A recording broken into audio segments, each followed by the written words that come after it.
भविष्य में सुअर भी ट्रेन चला रहे हैं। जय हिंद दोस्तों। और इस ट्रेन को चलाने के लिए 4 मजदूर पटरी लेकर आगे रखते हैं।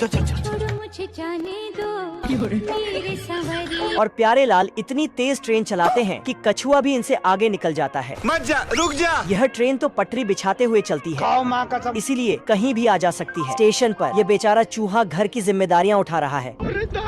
ये भालू ये देना मुर्गा से टिकट लेता है और जब ये अंडा देता है तो गद्दारी कर बे। अंडे को भी टिकट देना पड़ता है। लो भैया। अब रेलवे स्टेशन पर कुछ इस तरह चेकिंग होती है। अच्छा, अब मार्केट में उड़ने वाली ट्रेन भी आ चुकी है। इसको भी एक सुअर गाना गाते हुए चला रहा है। जीते की हवा